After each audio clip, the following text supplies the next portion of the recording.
paz de Jesus, Bíblia todo dia. Desafio de ler a Bíblia em um ano. Em nome do Pai, do Filho e do Espírito Santo. Amém. Oração inicial.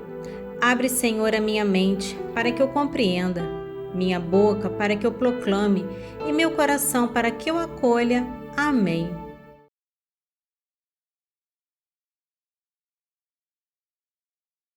Esse trecho de Tobias capítulo 8 narra a alegria e o alívio de Raguel e Edna, os pais de Sara, após a primeira noite de casamento de Tobias e Sara.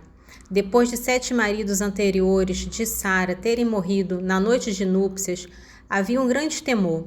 A sobrevivência de Tobias é vista como um milagre e um sinal da bênção divina, levando a uma efusão de louvor e gratidão a Deus. Vamos à leitura. Tobias capítulo 8, dos versículos 19 ao 24. E tivestes piedade de 2 filhos únicos. Fazei, ó Senhor, que eles vos bendigam sempre mais e vos ofereçam sacrifício de louvor pela sua conservação, a fim de que todas as nações pagãs conheçam que vós sois o único Deus de toda a terra. Raguel ordenou imediatamente aos seus criados que fechassem a cova antes do amanhecer. Disse à sua mulher que aprontasse um banquete e preparasse todos os víveres necessários aos viajantes. Mandou também matar 2 vacas gordas e 4 carneiros, destinados a um festim para todos seus vizinhos e amigos, e instou com Tobias que ficasse com ele durante 2 semanas. Presenteou Tobias com a metade de seus bens e redigiu um documento estipulando que a outra metade se tornaria também, depois de sua morte, propriedade de Tobias. Este capítulo 9 de Tobias, embora breve, é fundamental para o desenrolar da história de Tobias. Ele narra a missão do anjo Rafael, ainda disfarçado de Azarias, de recuperar o dinheiro deixado com Gabael em Rages, na Média. A urgência de Tobias, a prontidão de Rafael e a reação de Gabael ao se juntar à celebração do casamento demonstra a providência divina, que orquestra cada detalhe para o bem de seus servos. Tobias, capítulo 9.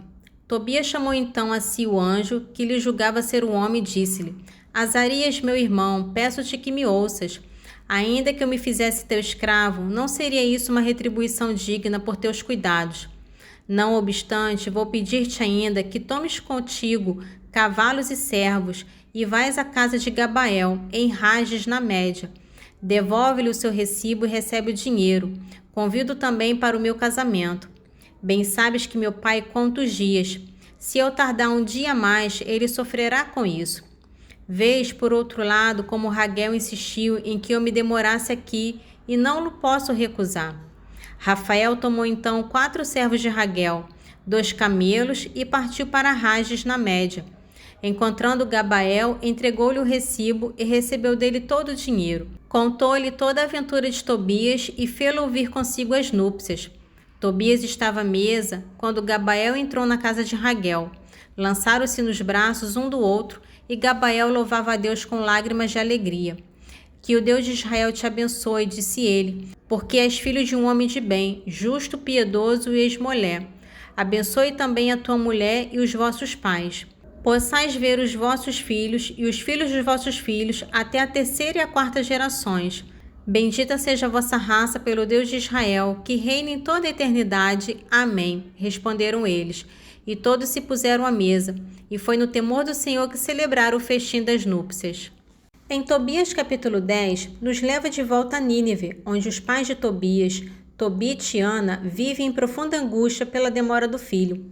O capítulo contrasta a alegria das núpcias em Ecbatana, com a aflição dos pais que temem o pior. A narrativa culmina com o início do retorno de Tobias, Sara e o anjo Rafael, preparando o terreno para o reencontro e a cura que estão por vir. Tobias, capítulo 10. O casamento de Tobias tinha retardado a sua volta. Seu pai, muito inquieto, dizia: Por que será que meu filho tarda tanto? Por que se demora lá? Teria Gabael porventura falecido, de sorte que não haveria ninguém para restituir o dinheiro? Ele entristeceu-se expressamente com isso, assim como Ana, sua mulher, e ambos se puseram a chorar porque seu filho não voltava no tempo previsto. Ana, principalmente, derramava lágrimas inesgotáveis e dizia: Ai, ai, meu filho, por que te mandamos lá? Tu que eras a luz de nossos olhos, o bordão de nossa velhice, a consolação de nossa vida e a esperança de nossa raça. Nós que em ti só tínhamos tudo, não te deveríamos ter deixado ir para longe de nós.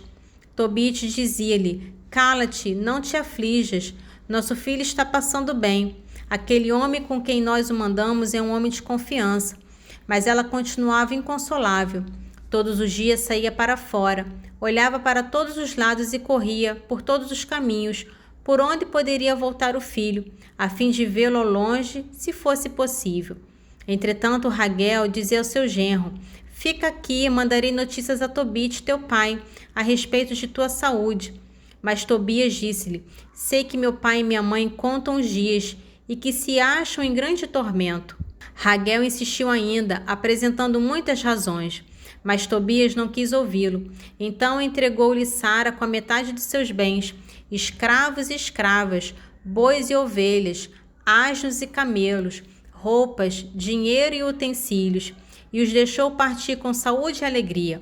Ao despedir-se de Tobias, disse: Que o santo anjo do Senhor vos acompanhe pelo caminho e vos conduza são e salvos. Faço votos de que encontreis tudo em ordem em casa de vossos pais, e que eu possa ver os vossos filhos antes de morrer. Os pais beijaram sua filha e deixaram-na partir, recomendando-lhe que honrasse seus sogros, amasse o seu marido, educasse bem a sua família e governasse a sua casa, conservando-se ela mesma irrepreensível. O resumo do capítulo 11 é um dos pontos mais emotivos e culminantes do livro de Tobias. Ele narra o esperado retorno do jovem Tobias, Sara e o anjo Rafael a Nínive, a angústia final de Ana, o reencontro emocionante da família e, o mais importante, a milagrosa cura da cegueira de Tobit, através do fel do peixe, conforme a instrução do anjo. Este capítulo é uma poderosa demonstração da fidelidade de Deus e da reversão das tristezas em grande alegria. Tobias, capítulo 11. De regresso, chegaram no 11º dia de viagem a Casserim, que está a meio caminho da direção de Nínive. O anjo disse então: Tobias, meu irmão, tu sabes em que estado deixastes o teu pai. Se for do teu agrado, poderíamos tomar a dianteira, deixando a tua mulher, os servos e os rebanhos seguirem devagar pelo caminho. Tendo Tobias concordado com esse parecer, Rafael disse-lhe: Leva contigo o fel do peixe, porque vais precisar dele. Tomou, pois, Tobias o fel e partiram. Ana, por sua vez, ia todos os dias assentar-se perto do caminho, no cimo de uma colina, de onde podia ver ao longe. Ela espreitava ali a volta de seu filho. Quando viu de longe que voltava e o reconheceu, correu ao seu marido e disse-lhe: Eis que aí vem o teu filho. Ora, Rafael tinha dito a Tobias: Logo que entrares em tua casa, adorarás o Senhor teu Deus e lhe darás graças. Irás em seguida beijar teu pai e lhe porás imediatamente nos olhos o fel do peixe que tens contigo. Sabe que seus olhos se abrirão instantaneamente e que teu pai verá a luz do céu, e vendo-te ficará cheio de alegria. O cão que os tinha acompanhado durante a viagem correu então adiante como mensageiro e mostrava o seu contentamento fazendo festas e abanando a cauda. O pai cego levantou-se e pôs-se a correr tropeçando, dando então a mão a um criado. Foi ao encontro de seu filho, abraçou e beijou, fazendo o mesmo sua mulher, e ambos começaram a chorar de alegria. Só se assentaram depois de terem adorado e agradecido a Deus. Tobias tomou então o fel do peixe e o pôs nos olhos de seu pai. Depois de ter esperado cerca de meia hora, começou a sair-lhe dos olhos uma belida branca como a membrana de um ovo. Tobias tomou-a e arrancou dos olhos de seu pai, o qual recobrou instantaneamente a vista. E louvaram a Deus, ele, sua mulher e todos os que o conheciam.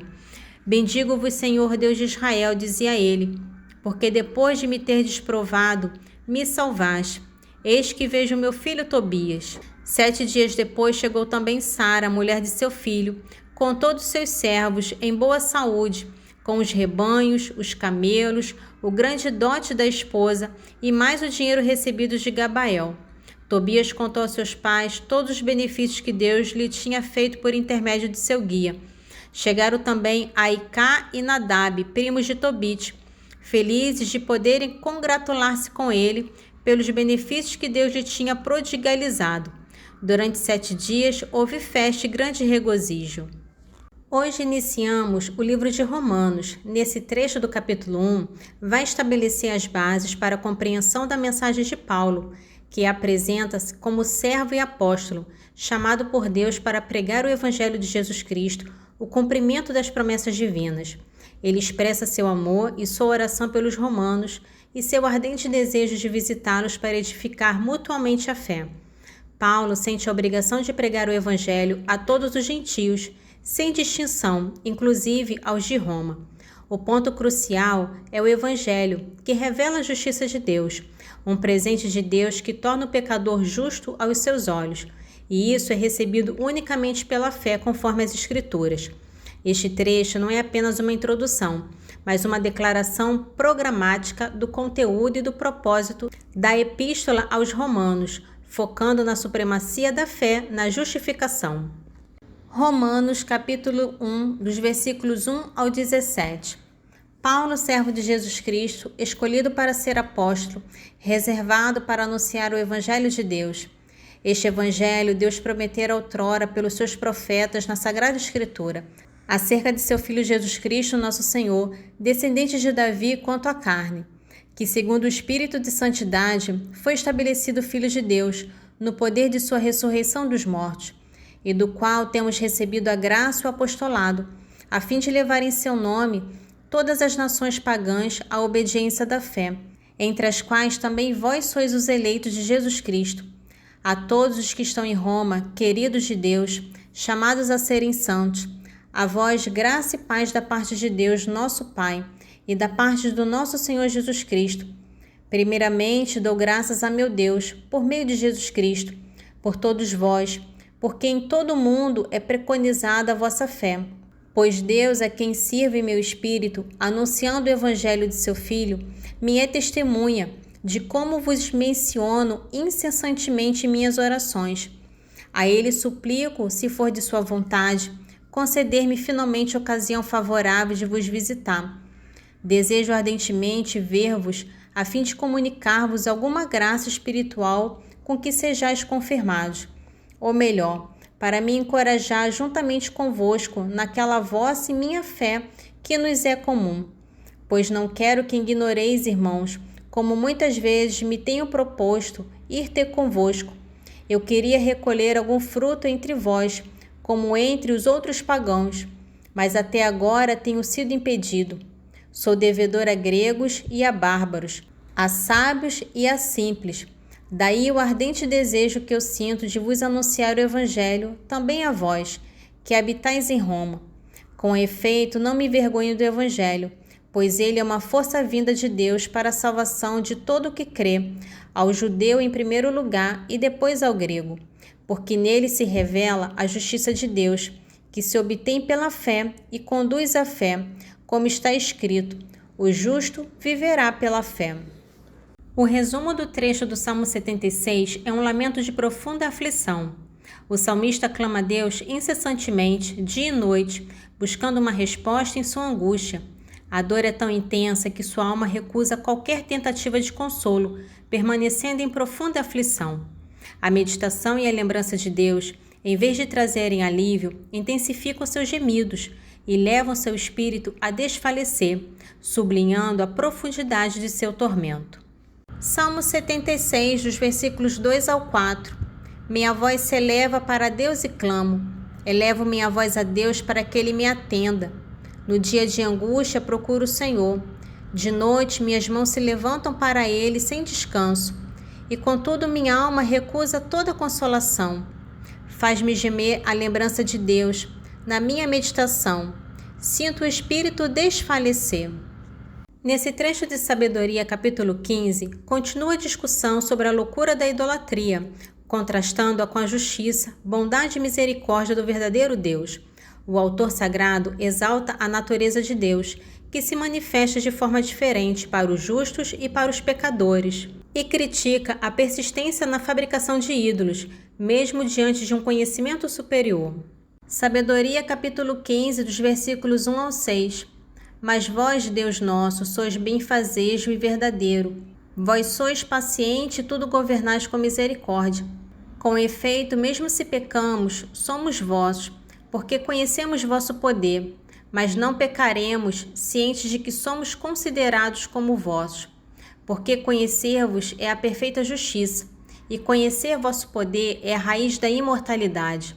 Não somos seduzidos pelas invenções da arte corruptora dos homens, nem pelo vão trabalho dos pintores, borrada figura de cores misturadas, cuja vista excita os desejos dos insensatos, fantasma inanimado de uma imagem sem vida que provoca paixão. Cativados pelo mal, não merece esperar senão o mal. Os que o fazem, os que o amam e os que o veneram. Oração final. Senhor, te louvo e agradeço, porque deixastes tua palavra viva no meio de nós.